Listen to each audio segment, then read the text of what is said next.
નમસ્કાર વિદ્યાર્થી મિત્રો, આપણે પ્રકરણ 16ની ચર્ચા કરી રહ્યા છીએ. નૈસર્ગિક સ્ત્રોતોનું ટકાઉ પ્રબંધન એટલે કે એનું વ્યવસ્થાપન, એની આપણે ચર્ચા કરી રહ્યા છીએ. ગયા લેક્ચરમાં આપણે અમૃતાદેવી બિશ્નોઈની આપણે થોડી ચર્ચા કરી હતી. ભારત સરકાર દ્વારા અમૃતાદેવી બિશ્નોઈ નેશનલ એવોર્ડ જે વન્યજીવ પ્રેમીઓ છે એમને આપવામાં આવે છે. એટલે જે લોકો વન્યજીવ સંરક્ષણ કરતા હોય છે એમને આવા એવોર્ડ ભારત સરકાર દ્વારા આપવામાં આવેલા છે, ઘોષણા પણ કરેલી છે. અમૃતાદેવી બિશ્નોઈ ખેજરીના વૃક્ષ એટલે ખીજડાના વૃક્ષ જે આવે ખેજરાલી ગામમાં, એમણે એ રાજસ્થાનનું જોધપુર છે ત્યાંની આખી ઘટના હતી. 1731માં અમૃતાદેવી બિશ્નોઈએ ખેજરીના વૃક્ષને બચાવવા માટે 363 વ્યક્તિઓ સહિત બલિદાન આપ્યું હતું પોતાનું. એટલે એમની યાદમાં અત્યારે અમૃતાદેવી બિશ્નોઈ નેશનલ એવોર્ડની ઘોષણા પણ ભારત સરકારે કરેલી છે. જે લોકો વન્ય સંરક્ષણ કરે છે એમને આવો એવોર્ડ એનાયત કરવામાં આવે છે. હવે આગળ આપણે થોડી ચર્ચા વધારે આગળ ચર્ચા કરીએ. અભ્યાસ પરથી આ વાતને સ્થાપિત કરાયેલી છે કે જંગલોના પરંપરાગત ઉપયોગની રીતોના વિરુદ્ધ પૂર્વાગ્રહનો કોઈ ખાસ આધાર નથી. પૂર્વાગ્રહ એનું એક એક્ઝામ્પલ લઈએ આપણે તો તમને ખ્યાલ આવે. આપણે જે અભ્યાસ કર્યો છે, આપણે નૈસર્ગિક સ્ત્રોતોની સંરક્ષણની વાત કરી રહ્યા છીએ, તો જંગલોના પરંપરાગત ઉપયોગની રીતોના વિરુદ્ધ પૂર્વાગ્રહનો કોઈ ખાસ આધાર નથી. એક્ઝામ્પલ આપું તમને. દાખલા તરીકે તમે જુઓ, વિશાળ હિમાલય જે છે પર્વત શ્રેણી ધરાવે છે, હિમાલયની પર્વત શૃંખલા. આ વિશાળ હિમાલય રાષ્ટ્રીય ઉદ્યાનનું સુરક્ષિત ક્ષેત્રમાં આલ્પાઇનના જંગલ છે. હવે હિમાલયની પર્વત ક્ષેત્ર જે છે તમે જુઓ એટલે અહીંયા મોટા ઘટાદાર લાંબા જે વૃક્ષો છે આલ્પાઇનના વૃક્ષોનું જંગલો પણ ત્યાં છે. હવે એ આલ્પાઇનના જંગલોનો જે વૃક્ષોનું જંગલો છે અહીંયા ઘેટા જે હોય ત્યાંના એ ઘેટાઓનો ચારો હતો, એટલે એમનો ખોરાક હતો. તો એ ઘેટાઓ માટેનો જે ચારો હતો, હવે ત્યાંના જે ભરવાડ છે એ ભરવાડો પ્રત્યેક વર્ષે ગ્રીષ્મ ઋતુમાં પોતાના ઘેટા ઘાટીઓમાંથી આ વિસ્તારમાં ચરાવવા માટે લઈ જતા હતા. ગ્રીષ્મ ઋતુમાં એટલે ઉનાળાની ઋતુ આવે ત્યારે એ ભરવાડ ત્યાંના જે છે ઘેટાઓને ચરવા માટે ત્યાં લઈ જતા. કારણ કે શિયાળો આવે એટલે પાછું બરફથી છવાય, બરફ પડતો એટલે અહીંયા ચારો ચરી નહોતા શકતા. તો આ વિસ્તાર રાષ્ટ્રીય ઉદ્યાન તરીકે જાહેર થવાથી આ પ્રવૃત્તિ બંધ થઈ. કારણ કે એના ભરવાડ પહેલાંથી ઘેટા બકરીને ચરવા માટે લઈ જતા, પણ હવે એ વિસ્તારને ભારત સરકારે રાષ્ટ્રીય ઉદ્યાન તરીકે જાહેર કરી નાખ્યું. રાષ્ટ્રીય ઉદ્યાન તરીકે જાહેર કર્યું એટલે હવે એના એ ભરવાડથી ઘેટાઓને ચરવા માટે ઉનાળાની ઋતુમાં લઈ જઈ શકતા નથી એમ. એટલે એના કારણે શું થયું ખબર છે, આ ઘેટાને ચરાવવાની પ્રવૃત્તિ બંધ થઈ. એટલે ઘેટા જે ઘાસ ખાતા હતા એટલે ઘાસ મોટું થતું નહોતું. પણ હવે ઘેટાને જવાનો રસ્તો જ બંધ થઈ ગયો. એના કારણે પહેલાં તો આ ઘાસ ખૂબ જ લાંબા થઈ જાય, ખૂબ જ વધી જાય અને લંબાઈના કારણે જમીન પર પડી જાય અને નવા ઘાસની વૃદ્ધિ અટકી જાય. એટલે જે કુદરતી ક્રિયા જળવાવી જોઈએ જળવાતી નથી. કારણ કે ઘાસની લંબાઈ વધી જાય એટલે પાછું ઘાસ નમી જાય, પછી નવું ઘાસ નથી ઉગતું એમ. તો આ સંરક્ષિત વિસ્તારના સફળ વ્યવસ્થાપન માટે સ્થાનિક નિવાસીઓને બળપૂર્વક રોકી રાખવાની નીતિ લાંબા સમય સુધી સફળ થઈ શકી નહીં. કારણ કે રાષ્ટ્રીય ઉદ્યાન તરીકે જાહેર કર્યું, પછી બળપૂર્વક એમને રોકી રાખો એની પ્રજાને, એ વ્યાજબી નહોતું એમ. એટલે એ સફળ ન થાય. કારણ કે અહીંયા તો આર્મી બેસાડવી પડે. એક અધિકારીને બેસાડવાથી એ રોકી ન શકે. તો આ પદ્ધતિ સફળ તો થઈ નહીં, પણ કોઈ પણ રીતે જંગલોને થતા નુકસાન માટે માત્ર સ્થાનિક નિવાસીઓ જવાબદાર ઠેરવવામાં આવે તે સાચું નથી. આ જંગલને નુકસાન થાય તો એની આજુબાજુ રહેતા સ્થાનિક નિવાસીઓ છે એને જવાબદાર ગણવામાં આવે, એ વ્યાજબી નથી. તો આપણે ઔદ્યોગિક જરૂરિયાતો તેમજ વિકાસની પરિયોજનાઓ જેવી કે રસ્તાઓ તેમજ બંધો એટલે ડેમ બનાવવા, તો ડેમ બનાવવાનું નિર્માણ કરવાથી જંગલોનો વિનાશ કરવો પડે છે. કારણ કે ડેમ માટે વિશાળ જગ્યાની આવશ્યકતા હોય છે. એટલે આ વિશાળ જગ્યા જે છે એ મિત્રો આપણે તળેજા ડેમ છે, નાયકા ડેમ છે, અહીંયા ખેતીલાયક જમીનો હતી પહેલાં, અહીંયા વિશાળ ડેમનું આયોજન કરવામાં આવ્યું છે. તો જંગલોમાં પણ એવું થાય કે જ્યારે કોઈ પ્રાણીઓ માટે મોટા મોટા સરોવરો કે ડેમ બનાવવા હોય તો એનામાં રહેલી જે જંગલ સંપત્તિ એટલે જંગલોનો એટલો વિનાશ કરવો પડે, જંગલો કાપવા પડે. એટલે ફરજિયાતપણે એનું નિર્માણ કરવાથી જંગલોનો વિનાશ અથવા એનો તેઓને થનારા નુકસાનથી આંખો ફેરવી શકાય એમ છે નહીં. આપણે નજર ત્યાં જ રાખી શકીએ. આપણે આંખો ફેરવીને એટલે નુકસાન નહીં થાય, ખોવાય નહીં. એટલે ડેમના નિર્માણથી જંગલોને તો નુકસાન થવાનું. સંરક્ષિત વિસ્તારોમાં પર્યટકો દ્વારા અથવા તેઓની સુવિધા માટે થયેલી વ્યવસ્થાને કારણે થતા નુકસાન વિશે પણ વિચાર કરવો પડશે. હવે હિલ સ્ટેશન હોય અહીંયા ફરવા જઈએ આપણે, તો આપણે જ્યારે ફરવા જઈએ છીએ તમે જો જંગલોમાં મોટા રિસોર્ટ બનાવ્યા હોય, હોટલો બનાવી હોય, કોઈ એવા વોટર પાર્ક બનાવ્યા હોય, તો એ જ્યારે બનાવ્યા છે ત્યારે અહીંયા જે વૃક્ષો હશે, અહીંયા જે કુદરતી વાતાવરણ છે એને પહેલાં નાશ કર્યો હશે અને જમીન પહેલાં ખુલ્લી કરી હશે. તો આવા પર્યટકો માટેના જે સ્થળો બનાવે છે જંગલોમાં, એનાથી પણ નુકસાન થાય એ આપણે નજરઅંદાજ તો ન જ કરી શકીએ. કારણ કે પર્યટકો માટેની જે સુવિધાઓ રિસોર્ટ બનાવવા માટે વિશાળ જગ્યાઓની જરૂર પડે છે. તો એનાથી પણ નુકસાન થાય છે, એને પણ વિચાર કરવો પડે. આપણે માનવું પડશે કે વનોની પ્રાકૃતિક છબીમાં મનુષ્યનો હસ્તક્ષેપ ખૂબ જ વધારે છે.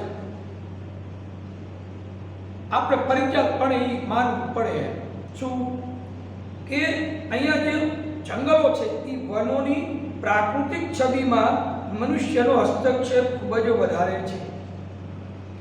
કુદરતી સુંદરતા જે છે, નેચરલ સુંદરતાને આપણે વેરવિખેર કરી નાખી છે. વનોની જે પ્રાકૃતિક છબી એટલે જે ફોટો બનાવ્યો છે કુદરતનું, જે કુદરતી દ્રશ્ય, એમાં સૌથી મોટો જો હસ્તક્ષેપ હોય ને એ માણસનો છે. આ માણસે કુદરતી સુંદરતાને નષ્ટ કરી નાખી છે. ઘરમાં મોટા આલિશાન બંગલા બનાવે, એમાં પ્લાસ્ટિકના ફૂલ ગોઠવા હોય. તમે જુઓ, પ્લાસ્ટિક ડેકોરેશન માટેના સરસ લાગે પણ એની સુગંધ હોય નહીં, એનાથી વાતાવરણ પ્રફુલ્લિત ન થાય. એટલે નેચરલ વાતાવરણ જે છે એને સૌથી વધારે કોઈ નુકસાન કરનાર હોય એ કોણ છે? માણસ. એટલે અહીંયા તમે જોઈ શકો તો મનુષ્યનો હસ્તક્ષેપ એ ખૂબ જ વધારે છે. આપણે હસ્તક્ષેપની પ્રકૃતિ તેમજ મર્યાદાને નિયંત્રિત કરવી પડશે. આપણે આ હસ્તક્ષેપ જે મનુષ્ય કરી રહ્યો છે, વન્યજીવ અથવા જંગલોનો જે નાશ કરી રહ્યો છે, માણસ પોતાની સ્વાર્થ વૃત્તિને સાધવા માટે જે વિવિધ પ્રવૃત્તિઓ કરી રહ્યો છે, જેના કારણે જંગલો અથવા પર્યાવરણને માઠી અસર પહોંચી રહી છે, એને આપણે ઓછી કરવી પડશે અથવા બંધ કરવું પડશે. મનુષ્યની જે કુદરતમાં પ્રકૃતિની છબીમાં જે હસ્તક્ષેપ છે એને દૂર તો કરવો જ પડશે. તો જ આવનારી પેઢી આ નેચરલ વાતાવરણને પ્રાપ્ત કરી શકશે. નહીતર આવનારી પેઢી ઓક્સિજનના બાટલા લઈને ફરતો હશે ગમે ત્યાં, નાનો બાટલો ખંભે ટીંગાળેલો જ હશે. આપણે અત્યારે માસ્કમાં તો આવી ગયા છીએ, માસ્ક પહેરીને રખડવું પડે ને. આ મનુષ્યની પ્રવૃત્તિના કારણે છે, કુદરતી નથી. આજુ આમ ચાલશે તો આવનારી પેઢીને શ્વાસ લેવા માટે બાટલો ઘરમાં રાખવા પડશે. શુદ્ધ વાતાવરણ નહીં હોય. એટલે આ મર્યાદાને આપણે કંટ્રોલ તો કરવી પડશે, હસ્તક્ષેપની મર્યાદાને. જંગલના સ્ત્રોતોનો ઉપયોગ એવી રીતે કરવો પડશે કે જે પર્યાવરણ તેમજ વિકાસ બંનેને માટે હિતકારી. જંગલના જે સ્ત્રોતો છે, લાકડું હોય, જડીબુટ્ટી હોય, ઇમારતી લાકડું હોય, જંગલમાંથી મળતી પેદાશો, હવે એનો ઉપયોગ કેવી રીતે કરવો? તો એનો ઉપયોગ અથવા જંગલના સ્ત્રોતનો ઉપયોગ આપણે એવી રીતે કરવો પડશે કે જે પર્યાવરણ તેમજ વિકાસ બંનેને માટે હિતકારી હોય, બંનેને માટે લાભકારક હોય. પર્યાવરણને ફાયદો થાય અને પર્યાવરણની સાથે વિકાસ પણ થાય. બે માટે હિતકારી હોય એવા જ આપણે પગલાં ભરવા જોઈએ. બીજા શબ્દોમાં કહીએ, જ્યારે પર્યાવરણ અથવા વન સંરક્ષણ કરવામાં આવે ત્યારે તેના સુઆયોજિત ઉપયોગનો લાભ સ્થાનિક નિવાસીઓને મળવો જોઈએ. સૌથી અગત્યની બાબત આ છે. જંગલ માટેનું કોઈ યોજના અમલમાં આવે, વન સંરક્ષણ માટેની કોઈ યોજના છે, તો એ યોજનાનો સૌથી વધારે લાભ કોને મળવો જોઈએ? જંગલની આસપાસ રહેતા સ્થાનિક લોકોને સૌથી વધારે એનો લાભ મળવો જોઈએ. આપણા સુરેન્દ્રનગર રહીએ છીએ, સાસણગીરમાં તમે જુઓ, અહીંથી જુનાગઢ જાઓ એટલે સાસણગીરનું જંગલ છે. તો એ ગીરના જંગલની કોઈ એવી જંગલ સંરક્ષણની યોજના, તો એ જંગલમાં રહેતા લોકો અથવા એની આજુબાજુ રહેતા લોકોને એનો લાભ થવો જોઈએ. આપણને એનો લાભ નથી દેવાનો. એટલે આ લાભ સ્થાનિક નિવાસીઓને મળવો જોઈએ. આ વિકેન્દ્રીકરણની એક એવી વ્યવસ્થા છે જેમાં આર્થિક વિકાસ તેમજ પરિસ્થિતિકીય સંરક્ષણ બંને સાથે દર્શાવી શકાય છે. વિકેન્દ્રીકરણની એક એવી વ્યવસ્થા છે, કોઈ એક જ જગ્યાએ કેન્દ્રને ધ્યાનમાં રાખી વિકાસ કરવાની જે વાત છે એ વ્યાજબી નથી. અમુક યોજનાઓ તમે જો એવી હોય, ફક્ત શાકના વૃક્ષોનો વિકાસ કરો, તો બાકીના વૃક્ષોનો વિકાસ નથી કરવાનો. કોઈ એક જ કેન્દ્રને ધ્યાનમાં ન રાખતા સમગ્ર જીવસૃષ્ટિને ધ્યાનમાં રાખી અને આયોજન કરવું જોઈએ. એટલે આ વિકેન્દ્રીકરણની પદ્ધતિ છે. કોઈ કેન્દ્રીકરણ નહીં, વિકેન્દ્રી એટલે બધાને સમુદાયને ધ્યાનમાં રાખવામાં આવે. એટલે એમાં આર્થિક વિકાસ થાય તેમજ પરિસ્થિતિકીય સંરક્ષણ બંને સાથે દર્શાવી શકે. પરિસ્થિતિ અનુસાર એનું સંરક્ષણ કરી શકાય આવી વિકેન્દ્રીકરણ નીતિ એ વ્યવસ્થા અપનાવવી જોઈએ. જે પ્રકારનો આર્થિક વિકાસ તેમજ સામાજિક વિકાસ આપણે ઈચ્છીએ છીએ, તેથી છેવટે તો એ નિર્ણય આવશે કે પર્યાવરણનું સંરક્ષણ થઈ રહ્યું છે, તેનો વિનાશ થઈ રહ્યો છે. આપણે કેવો વિકાસ ઈચ્છીએ છીએ, આમાં એવું છે. તમે જુઓ, આપણે જે પ્રકારનો આર્થિક વિકાસ, આર્થિક એટલે નાણાકીય વિકાસ, બધાએ મિત્રો પૈસા કમાવા છે, પણ જંગલના ભોગે પૈસા નથી કમાવાના, પ્રાકૃતિક સુંદરતાને નષ્ટ કરીને પૈસા નથી કમાવાના. આર્થિક અને સામાજિક વિકાસ આપણે ઈચ્છીએ છીએ, આપણો વિકાસ થાય અને સમાજનો પણ વિકાસ થાય. એ ભગવાન સૌનું ભલું કરે, શરૂઆતમાં આર્થિક કરે. આ જે વિચારધારા છે એ ન હોવી જોઈએ. સમુદાયને ધ્યાનમાં રાખવું, સામાજિક વિકાસને પ્રાધાન્ય આપવામાં આવે. તો આપણે આવો વિકાસ ઈચ્છીએ છીએ, તેથી છેવટે તો શું નિર્ણય આવશે ખબર છે? તો છેવટે એ નિર્ણય આવશે કે પર્યાવરણનું સંરક્ષણ થઈ રહ્યું છે. નિર્ણય એવો આવશે, આ પર્યાવરણનું સંરક્ષણ થઈ રહ્યું છે, સંરક્ષણ થઈ રહ્યું છે, તેનો વિનાશ થઈ રહ્યો છે. સંરક્ષણ અને વિનાશ બે સાથે, બેમાંથી કોઈ એક નિર્ણય આવશે. કા સંરક્ષણ થઈ રહ્યું છે, કા વિનાશ થઈ રહ્યો છે. પર્યાવરણ માત્ર વનસ્પતિઓ અને પ્રાણીઓના સજાવટનું સંગ્રહ સ્થાન નથી. પર્યાવરણ તો એટલે આપણે આજુબાજુ બધું, એટલે પર્યાવરણ તો છે. પણ અહીંયા જે પર્યાવરણની આપણે વાત કરીએ છીએ, પર્યાવરણ એટલે મિત્રો વનસ્પતિનું સંગ્રહ સ્થાન છે, એની સજાવટનું સ્થાન છે, ડેકોરેશન માટેનું સ્થાન છે જંગલો. આ તો ફરવા ગયા, પર્યટક થઈ જંગલમાં ગયા, સારી એવી વન આચ્છાદિત જંગલ વનરાજ આપણે જોઈએ છીએ. અથવા ફૂલોથી જેવો મહેકતો કોઈ બગીચો હોય, જઈને આપણે શું કરીએ છીએ? બસ મોબાઈલ લઈ સેલ્ફી, ફોટા પાડવા. પણ તમે નેચરલ વાતાવરણમાં જ્યારે ગયા છો તો અહીંયા કુદરતી વાતાવરણનો આનંદ એનો લાભ ઉઠાવો. આ તો ફોટા પાડવા ઘરે ફોટા પડાય એમાં ટાઈમ વેસ્ટ કરે. એટલે વનસ્પતિની સજાવટનું આ સાધન નથી કે પ્રાણીઓના સજાવટનું સંગ્રહ સ્થાન નથી જંગલ. પ્રાણીઓની સજાવટ છે જંગલો. ગીરનું જંગલ છે સિંહની સજાવટ માટે છે, એનું નિવસન તંત્ર છે. પણ સિંહના નિવસન તંત્રમાં માણસ પહોંચવા લાગ્યો, ગીરના જંગલમાં ફરવા લાગ્યો, એટલે સિંહ છે અહીંયાથી બધા જંગલમાંથી બહાર આવવા લાગ્યો, રોડ ઉપર આવીને બેવે આવે. એના માટે ખોરાકની જોગવાઈ કરવી. એના માટે શાકાહારી પ્રાણીઓ ક્યાંથી લાવવા? અહીંયા તો છે જ નહીં.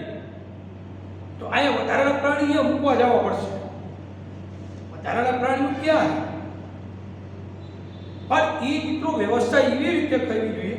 કુદરતે તો વ્યવસ્થા કરી છે, પણ આપણે એને કુદરતે બનાવેલી આ જે સૃષ્ટિમાં હસ્તક્ષેપ સૌથી વધારે જો કોઈ સજીવ કરતો હોય તો એ છે માણસ. જંગલો પ્રાણીઓ માટે છે મિત્રો, એમના નિવસન તંત્ર છે. એ આપણું શું કામ છે? એમને શાંતિથી રહેવા દેવા જોઈએ. हर बड़ी मछली छोटी मछली को खा जाती है. एम शाकाहारी છે એ માંસાહારીનો ખોરાક છે, તો એનું સંતુલન તો એ જાળવશે. જંગલોની વનસ્પતિ અશાકાહારી પ્રાણી નભે છે, એટલે પોષણ કળીના સોપાન જંગલોમાં તો આ બધા જ સોપાન વ્યવસ્થિત રીતે ચાલે છે. પણ એમાં જો કોઈ હસ્તક્ષેપ કરવા પહોંચે છે ને, એ છે માણસ. આપણે જંગલમાંથી ફરીને બહાર નીકળી ગાડી લઈ એટલે તમને વિચાર આવે કે તમે અંદર શું કરી રહ્યા છો? તમે અવિગતેલે કચરો ફેંકી રહ્યા છો. જંગલમાં જે પાણીના પાઉચ ફેંકો છો, વેફરના પાઉચ ને પ્લાસ્ટિકના બધું ફેંકીને આવીએ છીએ. એ આ જંગલોના જે સજીવો છે ને એમને નુકસાનકારક છે. એટલે આ એક જટિલ વ્યવસ્થા છે. આપણી કુદરતે અપલોડ કરેલી છે, પણ જેમાંથી આપણે આપણા ઉપયોગ માટે અનેક પ્રકારના પ્રાકૃતિક સ્ત્રોતો પ્રાપ્ત થાય છે. જંગલમાંથી આપણે જંગલની પેદાશો મળે છે. આપણે આપણા આર્થિક તેમજ સામાજિક વિકાસની પૂર્તતા કરવા માટે, આપણો વિકાસ પૂર્ણ કરવા માટે આ સ્ત્રોતોનો આપણે સાવચેતીપૂર્વક ઉપયોગ કરવો જોઈએ. જંગલમાંથી મળતા જે સ્ત્રોતો છે, જંગલની પેદાશો છે, મફતના ભાવે મળે છે. મફત મળે એટલે ગમે એમ યુઝ કરવાનું, એ વસ્તુ, એ વિચારધારા વ્યાજબી નથી. ખરીદી લેવી પડે તો મિત્રો એની કદર હોય. પેટ્રોલ તમે પેટ્રોલથી નાતા ન અત્યારે પહેલા એવું નતા, કારણ કે દિવાળી કોરો પડખી બેઠા જ હોય. પણ 100 રૂપિયાના ભાવનું પેટ્રોલ છે, કદર કરવી તો પાણીની કદર એટલે જ કરો. એમ મફત મળે એટલે એની કદર નહીં કરવાની, ગમે એમ પાણી વેડફવાનું. જરૂર હોય એટલું પાણી વાપરું. આ ઘરે આ નળ આવી એટલે આપણે એની અહેમિયતતા નથી દેખાતી. બાકી 2 કિલોમીટર ચાલીને પાણી ભરવા જવું પડે પીવાનું. એ વ્યક્તિ પૂછો પાણીની અહેમિયતતા શું છે. આપણે ભરેલા નાના હતા ત્યારે ભરવા ગયેલા છે. મીઠું પાણી પીવાનું પાણી 2 કિલોમીટર ચાલીને જવું પડે. આ તો અત્યારે સમર્થના કારણે નર્મદા આવી ગઈ એટલે ઘરે પાણી મળી રહે છે. પણ હજુ ભારતમાં એવા કેટલાય ગામડાઓ છે, રાજસ્થાનમાં, મહારાષ્ટ્રમાં, કે એ પીવાનું પાણી મળતું નથી. પીવાના પાણી માટે એમને 4-4 કિલોમીટર ચાલીને જવું પડે લેવા. તો એ વ્યક્તિને પાણી એટલે શું પૂછો ને, એનો જવાબ એ આપશે. એની અહેમિયતતા શું છે ખબર છે. પાણીનો બગાડ એ વ્યક્તિને પોસાય જ નહીં. તમે ખારા મોઢાના રણમાં જાઓ, મીઠું પાણી તમને મળવું મુશ્કેલ છે. પાણીની બોટલ વગર તમે જીવો ખબર પડે. પાણી આખું સરોવર ભીનું હોય, પણ એ તો ખારું પાણી. એ વખતે મીઠાના મીડિયમ કામ કરતા એની ઝૂંપડીમાં તમને મીઠું પાણી સમુદ્રના પાણી કરતા વ્યવસ્થિત લાગશે. એટલે પાણીની કદર તો એવા વ્યક્તિને થાય. ઘરમાં કોઈ સદસ્ય હાજર હોય ત્યારે પછી તેની કદર થાય. જીવતા હોતા સુધી આપણે કદર નથી કરતા. કામમાં જાય પછી એની કદર કરવી. આપણે હારા આતા તારા થાય તો ને એવું આ જ માનસિકતા છે મનુષ્યની. એટલે જે મફત મળે છે જંગલમાંથી આપણો આર્થિક અને સામાજિક વિકાસ કરવા માટે આ જંગલના જે સ્ત્રોતો આપણને પ્રાપ્ય છે એનો ઉપયોગ કેવી રીતે કરવો પડશે? સમજદારીપૂર્વક અને વિવેકપૂર્વક એનો ઉપયોગ કરવો જોઈએ. તો જ આપણે એનો વ્યવસ્થિત ઉપયોગ કરી શકશું. સાવચેતીપૂર્વક ઉપયોગ કરવો એ આપણી ફરજ છે. તો આજે મિત્રો આપણે વાત કરી છે અમૃતાજી વિષયની અને જંગલના સ્ટોક હોલ્ડરો છે. બધા જંગલનું જતન કરવાના સૌથી વધારે કયા વ્યક્તિઓ છે? જંગલના આજુબાજુના સ્થાનિક લોકો. હું તમે અહીંથી શાસનગીરમાં આપણે હાવડો લઈ મારવા નથી જવાના, આવો કાળા સાફ સફાઈ કરીએ, પણ એની આજુબાજુ જે વ્યક્તિ રહે છે શાસનગીરમાં ત્યાં એ લોકોની જંગલની સાધન કે સાવચેતી રાખશે. આપણે રહે છે એટલે સાચા જે સ્ટોક હોલ્ડર છે એ આ લોકો છે, જંગલની આજુબાજુ રહેતા હોય એવા સ્થાનિક લોકો છે. પછી જે આપણને આપ્યું છે જંગલનું વ્યવસ્થાપન.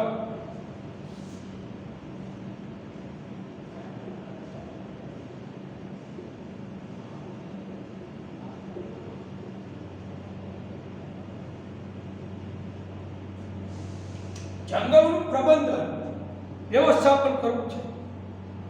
કેવી રીતે કરો? ફરતી એક દિવાલ કરી દે કેવું થઈ જાય? જંગલ ફરતી એક દિવાલ કરી દે, ચાઇના વાળી દિવાલ કરી દીધી, તાર બાંધી દેવા. આમાં જે ખેડૂત છે ખબર છે ખેતરની ફરતે આપણે તાર બાંધી દે એટલે ઓલા પ્રાણીઓ રોજડાની ન આવે. હા, તો જંગલોનું સંરક્ષણ વ્યવસ્થાપન કરવાની વાત છે. અહીંયા આ જંગલોનું જે વ્યવસ્થાપન આપ્યું છે આપણને, તો જંગલોની અગત્યતા શું છે? એક પ્રશ્ન આપણને એવો પૂછાય છે, જંગલોની અગત્યતા મહત્વ. આમ તો ઘણું બધું જંગલનું મહત્વ છે. આપણે એમાંથી ઘણી બધી પેદાશો મળે. જંગલો ખૂબ જ કિંમતી સ્ત્રોત છે. એમાંથી આપણે ખોરાક, ઘાસચારો, ઇમારતી લાકડું મળે આપણને. કિંમતી શાક, સારું લાકડું આવે ને એવું લાકડું પણ પ્રાપ્ત થાય. બળતણનું લાકડું એથી મળે. કારણ કે જે રસોઈ કરવા માટે જંગલમાં જે સ્થાનિક લોકો છે એમના માટે રસોઈ માટે ઉત્તમ બળતણ તરીકે આના લાકડા હોય છે. પછી જડીબુટ્ટી ઔષધિઓ પણ પ્રાપ્ત થાય. ગુંદર મળે, લાખ, રાળ આવું પણ મળે આપણને. રબર, રેઝિન, કાચો વાંસ આ બધું મળે છે. આપણે વહાણ કહીએ ને પણ જંગલમાંથી જ મળે. તો આ એની અગત્યતા છે. અહીં બધી પેદાશો પ્રાપ્ત થાય. જંગલમાંથી મળતા જે વાંસ છે એનો ઉપયોગ શું કરીએ? ટેકા માટે. ઝૂંપડા બનાવવા હોય તો એના ઝૂંપડીના ટેકાને વસ્તુઓનો સંગ્રહ કરવાની જે હુંડલી બનાવવામાં વપરાય વાળ, ટોપલીઓ કહેવાય ને. એટલે જંગલો અસંખ્ય પ્રકારની વનસ્પતિ અને પ્રાણીઓનું કુદરતી વસવાટ સ્થાન છે. કોનું વસવાટ સ્થાન છે? પ્રાણીઓ. કોણ? જંગલો. જંગલોમાં જ આ પ્રાણીઓ વસવાટ કરે છે, શહેરોમાં નથી રહેતા. અને શહેરોમાં જે પ્રાણીઓ રહે છે એની કોઈ કદર નથી હોતી. પ્રાણી સંગ્રહાલયમાં બેઠેલો છે એની શું કદર હોય? કશું જ નહીં, ખાલી 100 પીસની જેમ બેઠો હોય. અને અહીંયા બધા લિહાતા ફોટોગ્રાફી કરે. અને ગીરમાં જે ફોટોગ્રાફી કરે લે હા મેં એ ખબર પડે કેટલા બી હોવા થાય. લાઈવ પરિસ્થિતિ એ પાંજરામાં પૂરેલો સિંહ છે, એની કોઈ ક્ષમતા છૂટો સિંહ હોય એની ક્ષમતાની તમને ખ્યાલ આવે. જંગલો પર્યાવરણની જાળવણી માટે ખૂબ જ મહત્વના છે. પર્યાવરણની જાળવણી માટે જંગલો પણ અગત્યના છે. ઋતુચક્રોના યોગ્ય સંચાલનમાં પણ જંગલો અગત્યનો ભાગ ભજવે છે. તમે જો વરસાદ થાય એ જળચક્ર ચલાવવા માટે જંગલો અતિ આવશ્યક છે. કારણ કે ભેજવાળું વાતાવરણ રાખે સતત જંગલો. ત્રણ વિસ્તારમાં વૃક્ષો હોય જ્યાં ગરમી તાપમાન વધારે હોય,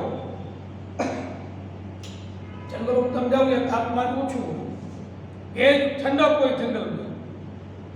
કારણ કે બાષ્પોત્સર્જનની ક્રિયા દ્વારા પાણી 95% પાણી બાષ્પોત્સર્જન કરે. જેટલું પાણી મૂળ દ્વારા એ શોષણ કરે ને એમાંથી 95% પાણી વાતાવરણમાં મુક્ત કરે છે. એટલે વરસાદની નિયમિતતાને જાળવે, ભૂમિ ફળદ્રુપતાની જાળવણી માટે જંગલો અગત્યના છે. જમીનનું ધોવાણ અટકાવે, કારણ કે મૂળ દ્વારા માટીને જકડી રાખે, જંગલો ભારે વરસાદ અને ખૂબ જ ઝડપી પવનની જે ગતિ હોય એને ઘટાડી શકે, તેના દ્વારા થતા ભૂમિના ધોવાણને પણ નિયંત્રિત કરી શકે. એટલે જમીનનું ધોવાણ અટકાવવા માટે જંગલ અગત્યનો ભાગ ભજવે છે. તો આ જંગલનું વ્યવસ્થાપન ધારી લો કે જંગલો આપણે કાપી નાખી, શું થાય? વન કટાઈની અસર શું? જંગલને નાશ, જંગલના વિનાશના કારણો આવો પ્રશ્ન પૂછી શકે. તો વન આચ્છાદનમાંથી થવાથી ઘટવાથી કઈ કઈ સમસ્યાઓ ઊભી થાય છે, આવો એક પ્રશ્ન આપે છે તમને. તો એમાં દિવસે દિવસે ઉદ્યોગોનું પ્રમાણ વધતું જાય છે, ઔદ્યોગિકરણ વધતું જાય છે, વસ્તી વધારો તમે જોઈ શકો છો. વન કટાઈનો દર પણ વધારે છે. એટલે તમને ખ્યાલ છે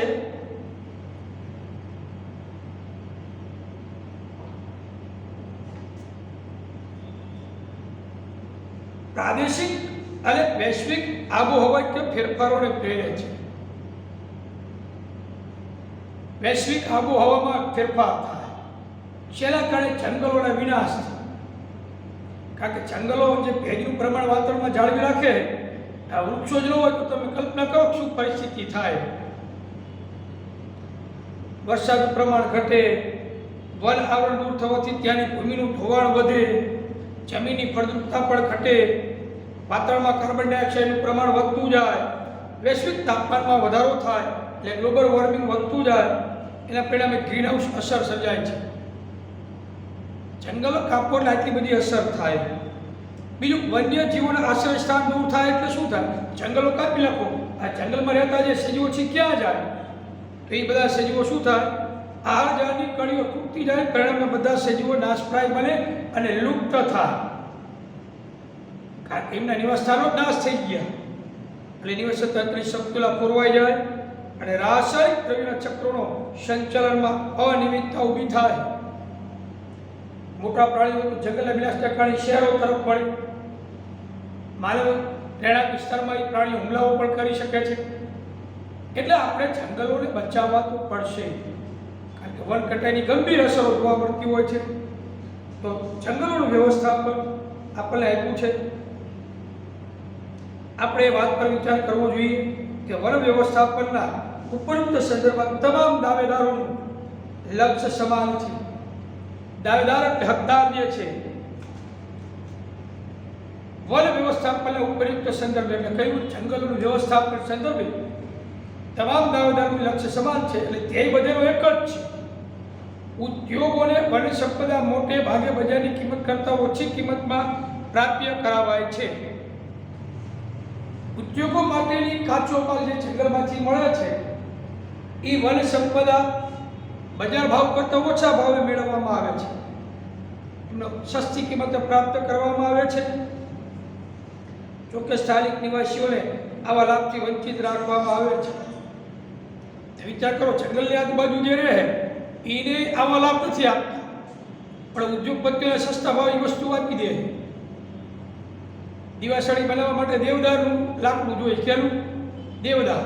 દીવાસળી બને નહીં તો એ દેવદારનો વૃક્ષ ઉદ્યોગપતિઓ સસ્તા ભાવે મળી જાય, પણ અહીંયા જે રહે છે એમને ના આપતા.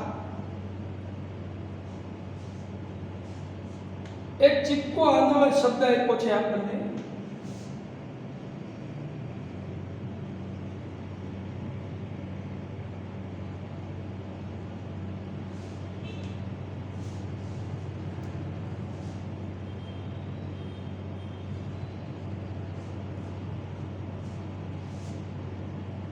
ચિપકો આંદોલન 1970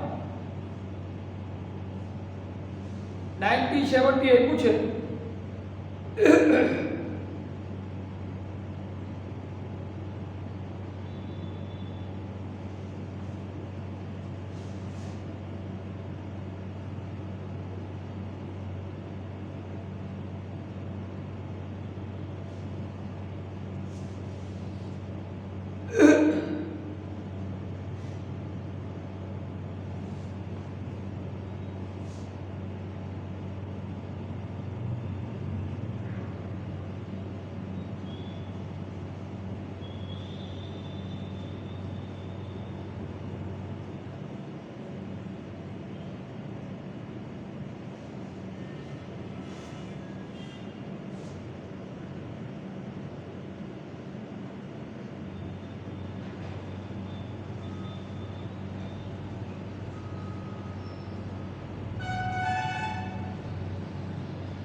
ચીપકો આંદોલન દેવદારના વૃક્ષોને બચાવવા માટે તેરી ગઢવાલ જિલ્લાનું રેણી નામનું ગામ છે, ત્યાંથી આની શરૂઆત થઈ હતી. હવે આ ચીપકો આંદોલન જે છે સ્થાનિક નિવાસીઓને જંગલોથી ભિન્ન દૂર કરવાની નીતિનું પરિણામ છે. ચીપકો આંદોલન શેના કારણે થયું? જ્યાં જે જંગલોમાં સ્થાનિક લોકો રહેતા હોય, હવે એમને કોઈ લાભ ન મળે તો આંદોલન થવાના જ. એટલે ચીપકો આંદોલન એનું જે પરિણામ હતું, આ આંદોલન 1970ના શરૂઆતના દશકામાં હિમાલયની ઊંચી પર્વત શૃંખલામાં ગઢવાલના રેણી નામના ગામની એક ઘટનાથી થયું હતું. આ વિવાદ લાકડાના માલિકો તેમજ સ્થાનિક લોકોની વચ્ચે થયો હતો, કારણ કે વૃક્ષોના જે માલિકો હતા તેઓને વૃક્ષો કાપવાનો અધિકાર આપી દેવાયો હતો. એક દિવસ માલિકોના માણસો વૃક્ષને કાપવા માટે આવ્યા ત્યારે ત્યાંના સ્થાનિક પુરુષો ત્યાં હાજર ન હતા. કોઈ પણ પ્રકારના ભય વગર ત્યાંની મહિલાઓ તરત જ વૃક્ષો હતા ત્યાં પહોંચી ગઈ અને વૃક્ષોની ફરતે પોતાના હાથ ફેલાવીને ઊભી રહી હતી. માલિકોએ તેમના માણસો વૃક્ષ કાપતા અટકાવ્યા. છેવટે માલિકોએ તેમનું વૃક્ષો કાપવાનું કામ બંધ કરાવવું પડ્યું. આ ચીપકો આંદોલનની ઘટના વૃક્ષને બાછ ભીડીને ઊભી રહી બધી સ્ત્રી. હવે આખી મિત્રો ઘટના કેવી છે હું તમને એટલે આખી માહિતી આપી દઉં છું, તમને ખ્યાલ આવે. તેરી ગઢવાલ નામનું જે જિલ્લો છે ત્યાંનું રેણી નામનું એક ગામ છે.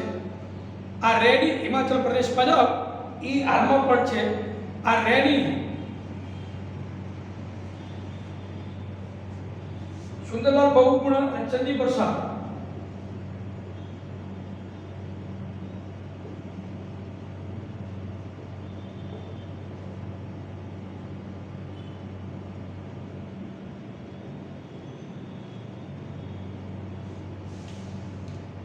ચીપકો આંદોલનના પ્રણેતા કહી શકાય છે. મિત્રો, આ ચીપકો આંદોલન રેણી નામના ગામડામાં, હિમાલયનું આ રેણી ગામ છે તો સુખી હતું. આ ગામની તમામ લોકોની પ્રવૃત્તિ ખેતીની પ્રવૃત્તિ, પશુપાલનનો વ્યવસાય કરતા અને એના ગામની આજુબાજુ દેવદારના વૃક્ષોનું જંગલ હતું. દેવદારના વૃક્ષોનું આ જંગલ એટલે ગામના લોકો પુરુષો બધા આ ઢોરા ચરવા જાય, ખેતી કરે, જંગલને ક્યાંય નુકસાન નહોતા કરતા એટલે સુખી સંપન્ન રીતે બધા જીવન વ્યતીત કરતા. પણ કોઈ કંપની ઉદ્યોગપતિઓ જે હતા એમને સરકાર દ્વારા આ જંગલને કાપવાનો અધિકાર આપી દેવામાં આવ્યો ઓવર પેપર. એટલે કોઈ ઉદ્યોગપતિએ સરકાર પાસે મંજૂરી માંગી હશે કે આ વૃક્ષો અમને આપી દો, એટલે અમે કાપીને લઈ જઈએ થઈ એ વૃક્ષના લાકડાનો ઉપયોગ કરી અને વિવિધ પ્રોડક્ટ બનાવવાની તો એ રીતે એમને અધિકાર આપી ઓવર પેપર એમને અધિકાર આપી દીધો અને એ વૃક્ષો કાપી એવી મંજૂરી લઈ આવ્યા. એટલે એ ઉદ્યોગપતિ કોન્ટ્રાક્ટર મજૂરોને લઈ અને એ વૃક્ષો કાપવા આવે છે એની જંગલમાં. હવે જંગલમાં એ માણસો એટલા બધા એક સાથે ટ્રક એટલે બધી ઇલેક્ટ્રિક કટર લઈને આવે છે. ગામના બાળકોએ જોયું જે જંગલમાં પશુઓને ચરાવતા હતા કે શહેરમાંથી કોઈ એવા લોકો આવ્યા છે એટલે આ જંગલો કાપવાની ગણતરીએ જ આવ્યા છે. એમને ગામમાં બધાને જાણ કરી. ગામમાં બધા પુરુષોને ખ્યાલ આવ્યો કે આવી છે, બધા ત્યાં આવી ગયા. એ તમામ કોન્ટ્રાક્ટરને મજૂરોને બધા રોક્યા કે પ્લીઝ તમે વૃક્ષોને કાપશો નહીં, પણ એ માયના નહીં મિત્રો. એવી કે અમારી પાસે ઓર્ડર છે, અધિકાર અમને તો પરમિશન લઈને આવ્યા છીએ. પરિસ્થિતિ એવી થઈ, ઝઘડો થયો. એવું પણ બન્યું હશે કે ગામ લોકોએ આ કોન્ટ્રાક્ટરોને મજૂરોને પકડ્યા, એમને માર્યા. એ બધા ત્યાંથી મજૂરો કોન્ટ્રાક્ટર બધા ભાગ્યા. ગામ એક થઈ ગયું તો એટલે એ વખતે તો કંઈ ન કરી શક્યા. એટલે કદાચ શહેરમાં જઈ પછી એમને કેસ કર્યો એવું બની શકે, કારણ કે સરકારની પરમિશન હોવા છતાંય ગામ લોકોએ લાકડા કાપવા નહોતા દીધા. એટલે એ કદાચ કેસ થયો હોય તો ગામ લોકો તમામ પુરુષોની મુદત પડી હોય અને કોર્ટે બોલાયા હોય એવું બની શકે. તો એ પાછા બધા કોન્ટ્રાક્ટર બધા મજૂરો લઈને આવે. એ સમયે પુરુષોની આખા ગામમાં કોઈ પુરુષ ઘરે નહોતું. પુરુષોની ગેરહાજરી માટે કદાચ આપણી કલ્પના કરી શકીએ બધા કેસ થયો કોર્ટમાં બધાને બોલાયા હોય, બધા અહીંયા ગયા હોય, એવું હોય ને. એટલે કદાચ ગામમાં કોઈ પુરુષ હાજર નહોતા અને આ કોન્ટ્રાક્ટરને મજૂરો આવ્યા વૃક્ષો કાપવા દેવદારના. બાળકોને ખબર પડી, ગામમાં જાણ કરી કે પાછા ઓલા આવ્યા હે, આપણે એને ભગેડાથી બીજી વખત આવ્યા બધે કટર લઈ. ગામની સ્ત્રીઓ બધી નીડર, હાથ પડે તે હથિયાર લઈ સામે મુકાબલો કરવો તો હોય, પણ આ વખતે બધા તૈયારી સાથે આવ્યા હતા બધા કોન્ટ્રાક્ટર મજૂર. એ પુરુષોની ગેરહાજરીમાં સ્ત્રીઓનું ચાલ્યું નહીં, એટલે સ્ત્રીઓએ લડવાનું છોડી અને દેવદારના વૃક્ષને બાદ ચીપકીને ઊભી રહી ગઈ. આવીને ચીપકીને બધી સ્ત્રીઓ ઊભી રહી ગઈ, એટલે એનું નામ ચીપકો આંદોલન પડી ગયું. એમણે એવું કહ્યું પહેલાં અમને કાપી નાખો, પછી વૃક્ષોને કાપવા દઈશું. કોન્ટ્રાક્ટરો થોડા પાછા પડ્યા, મજૂરોને ના પડી કે વૃક્ષો કાપવાનું બંધ કરો, આપણે વૃક્ષો કાપવા નથી. આ 1970માં આ મિત્રો ચીપકો આંદોલન આખા ભારતમાં પ્રખ્યાત થઈ ગયું. એટલે ટૂંકમાં જે સ્થાનિક લોકો છે એ જંગલનું સંરક્ષણ કે વન સંરક્ષણ માટે અગત્યનો ફાળો આપી શકે છે. તો આ રીતે આખી ઘટના હતી. મિત્રો, અહીંયા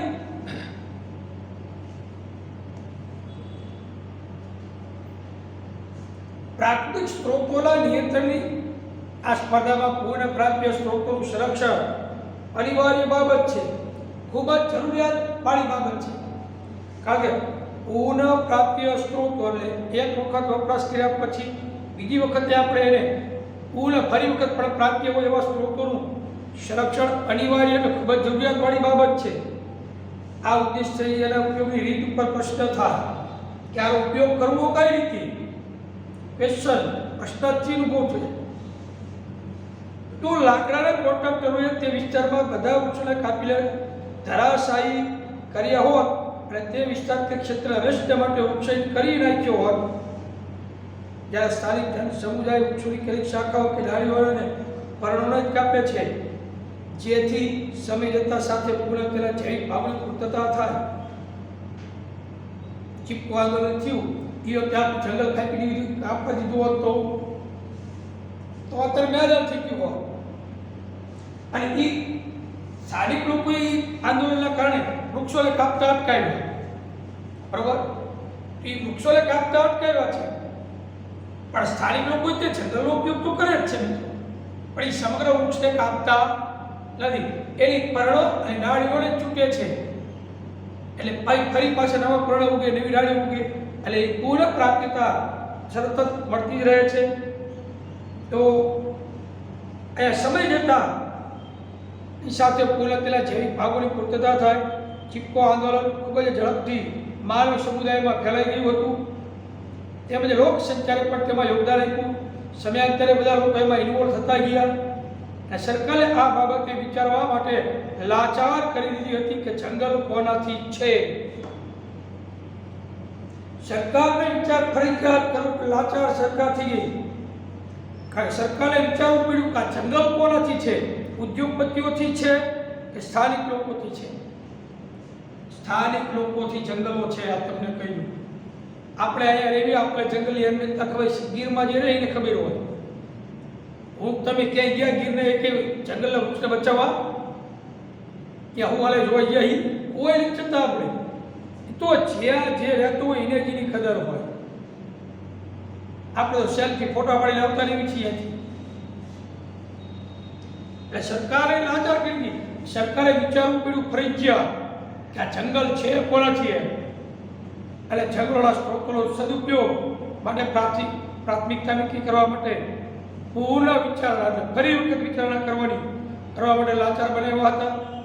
અનુભવે લોકોને શીખવાડી દીધું, કારણ કે હવે રેડી ગામના લોકો તો અનુભવી થઈ ગયા. એમને ખ્યાલ આવ્યો કે ગમે ત્યારે આ વૃક્ષોને કાપવા આવી શકે એમ છે. આ આંદોલન આખા ભારતમાં ફેલાઈ ગયું. બધા લોકો વિચારવા માટે મજબૂર થઈ ગયા, કારણ કે જંગલોને બચાવવા હશે તો કોણ બચાવશે? આપણે. આ વિચારધારાને પ્રાધાન્ય આપવામાં આવ્યું. એટલે જંગલો જે છે એ આપણા દ્વારા સત્વ છે. આપણે બીજા ઉપર આધાર રાખશું અથવા વિચારધારા બદલાવશું. ફલાણા વ્યક્તિ જંગલનું જતન કરશે, બચાવશે. આપણે શું કરવાનું છે? આપણે શરૂઆત હંમેશા આપણાથી કરી. અનુભવે લોકોએ શીખવાડી દીધું છે કે જંગલના વિનાશથી માત્ર જંગલની હાજરી અસર પામે છે એમ જ નથી, તો એનાથી કેટલાય નિવસન તંત્રો ભાંગીને ભૂક્કા થઈ જાય છે મિત્રો. પરંતુ એના માટે નભતા જે સજીવો છે ને એ સજીવોય નાશ થાય. માટી કે ભૂમિની ગુણવત્તા નષ્ટ થાય, જમીનનું ધોવાણ વધવા લાગે, ગ્લોબલ વોર્મિંગની સમસ્યા વધતી જાય, જળ સ્ત્રોત પર પ્રભાવિત થાય છે. સ્થાનિક લોકોની ભાગીદારીથી નિશ્ચિત રૂપથી જંગલોનું વ્યવસ્થાપન કાયરક્ષાથી આગળ વધેલું છે. જો જંગલનું વ્યવસ્થાપન વ્યવસ્થિત કરવું હોય, જંગલોને સાચવવા હોય, લાંબો સમય સુધી આવનારી પેઢીઓ એનો લાભ લઈ શકે, એના માટે ભાગીદારી કોની રાખવી પડશે ખબર છે? સ્થાનિક લોકોની. સ્થાનિક લોકોની લોક ભાગીદારીથી જંગલોનું જતન કરી શકાશે. ઉદ્યોગપતિઓ કોઈ આયા મિત્રો જંગલનું જતન કરવા આવશે નહીં. એમને તો બસ મની પાવરથી મતલબ છે, બાકી કોઈ લોકો ભાગીદારી કરવા આવવાના નથી. પછી એક પૂછે વન વ્યવસ્થાપનમાં લોકોની ભાગીદારી ઉદાહરણ છે. યા મિત્રોની ચર્ચા આપણે કાલે કરશું. આજે બસ અહીંયા એટલું રાખીએ. નમસ્કાર.